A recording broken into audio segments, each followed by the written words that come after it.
लेकिन जब चुनाव मैदान में आए ये सब तो लगने लगा तो कड़ा मुकाबला 5-5 का है, ये अंदाजा हम लोगों का 5-5 पे रहेंगे दोनों। मनोहर लाल जी खट्टर 41,000 वोटों से आगे हो गए हैं। इनकी भी सीट दूसरी जगह से लाएंगे तो कम होगी, कम मार्जिन से जीतना चाहिए। दुष्यंत चौटाला की पार्टी को तो बिल्कुल भी वोट नहीं पड़े, और वो तो शुरू से लगता था दुष्यंत और इनेलो दोनों को मात्र जमानत बचा ले तो लड़ाई जाए। तो जिस हिसाब से कांग्रेस आगे चल रही है लोकसभा में, तो इससे तो विधानसभा चुनाव पे सीधे तौर पर असर पड़ेगा। बिल्कुल निश्चित रूप से अगर 5 जीत जाती है तो कांग्रेस तो विधानसभा चुनाव का हावी हो जाएगी, क्योंकि खट्टर का मोरल राइट नहीं रहेगा। जो प्रॉब्लम आज पार्टी फेस कर रही है तो खट्टर की सरकार की पैदा की है। नायब सिंह अपनी इमेज जमा नहीं सकते। पंजाब में भी बीजेपी की सीट नहीं आ रही है अभी तक।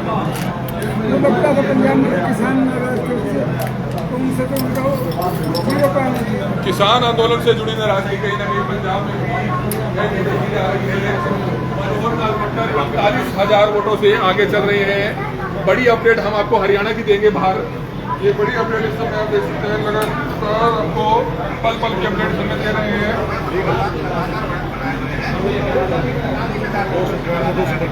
क्या सोकड़ा दे रहे हैं?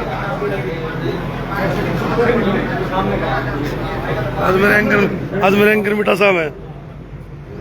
बड़ी अपडेट हम आपको देना चाहेंगे, तमाम सीटों की अपडेट ले लीजिए। राज बब्बर गुड़गांव से 43,000 वोटों से आगे हो चुके हैं। राज बब्बर 43,000 वोटों से आगे हो चुके हैं। गुड़गांव से कांग्रेस के उम्मीदवार राज बब्बर 43,000 वोटों से आगे हो चुके हैं। हिसार से जयप्रकाश फिर से आगे हो चुके हैं। सुनिए अपडेट, कांग्रेस फिर से 6 सीटों पर आगे हो चुकी है। जयप्रकाश 1,050 वोटों से आगे हो चुके हैं। बीजेपी फिर 3 सीटों पर आगे हो चुकी है और 6 सीटों पर कांग्रेस आगे हो चुकी है। और ये बड़ी अपडेट कुरुक्षेत्र से डॉक्टर सुशील गुप्ता 2,530 वोटों से आगे चल रहे हैं। अब वो थोड़ा कम हो गया है, 2,385 वोटों से आगे चल रहे हैं। तो रोहतक से चौंका देने वाले आंकड़े 70,740 वोटों से दीपेंद्र सिंह हुड्डा कांग्रेस के एमपी उम्मीदवार 70,000 वोटों से आगे चल रहे हैं। सिरसा से कुमारी शैलजा 67,000 वोटों से आगे चल रही है। करीबन 70,000 वोट, 67,868 वोटों से कुमारी शैलजा आगे चल रही है। इतनी लीड को तोड़ पाना बिल्कुल ही आसान नहीं लग रहा। सतपाल ब्रह्मचारी हालांकि 1,742 वोटों से आगे चल रहे हैं, लेकिन टक्कर दी हुई है। कांग्रेस आगे चल रही है लगातार सोनीपत में।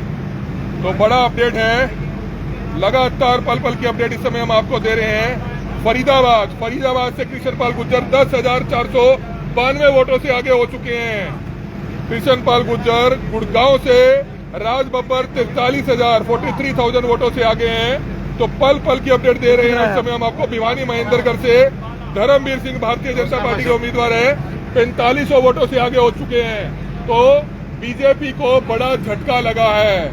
उम्मीद नहीं थी, इतनी उम्मीद नहीं की जा रही थी। बीजेपी जहां लगातार दावा कर रही थी कि 11 कमल के फूल खिलाएंगे, लेकिन हालांकि अभी फाइनल नतीजे आने बाकी हैं, लेकिन चौंका देने वाले नतीजे हैं। बीजेपी सिर्फ 3 सीटों पर आगे चल रही है, 3 सीटों पर। कांग्रेस और इंडिया गठबंधन 7 सीटों पर आगे चल रहा है। हरियाणा के आंकड़े हैं, कुमारी शैलजा करीब 70,000 वोटों से आगे और दीपेंद्र सिंह हुड्डा करीबन 71,000 वोटों से आगे। हालांकि करनाल से लोकसभा के उम्मीदवार मनोहर लाल खट्टर सबसे ज्यादा बढ़त जो बीजेपी के उम्मीदवार ने बनाई हुई है इन 3 सीटों पर, वह सिर्फ मनोहर लाल खट्टर है जो 41,000 वोटों से आगे चल रहे हैं। तो ये बड़ी अपडेट इस समय हम आपको लगातार दे रहे हैं। हमारी अपील है कि ज्यादा से ज्यादा लोगों तक इस वीडियो को जरूर पहुंचाइएगा। जीते कोई भी, हारे कोई भी, किसी को भी कोई कटाक्ष ना कीजिए, किसी को भी कोई ताना ना मारिए, एक दूसरे को जीत की शुभकामनाएं दीजिए। अगर नहीं देनी तो शांति से आप साइड में किनारा कर लीजिए, लेकिन एक दूसरे को अगर कोई कटाक्ष करेंगे तो आपस में मनमुटाव बढ़ेगा, आपस में झगड़ा होगा, तनाव होगा। वो चीज बिल्कुल भी नहीं होनी चाहिए। करनाल में बहुत ही शांतिप्रिय ढंग से पहले भी चुनाव हुआ, उम्मीद करते हैं आगे भी ये चुनाव इसी तरह से पूरे शांतिप्रिय ढंग से समाप्त हो जाएगा। नतीजों के बाद लगातार पल पल की अपडेट आगे भी करनाल ब्रेकिंग न्यूज आपको इसी तरह से आगे देते रहेगा। लगातार हमारे साथ जुड़े रहिएगा।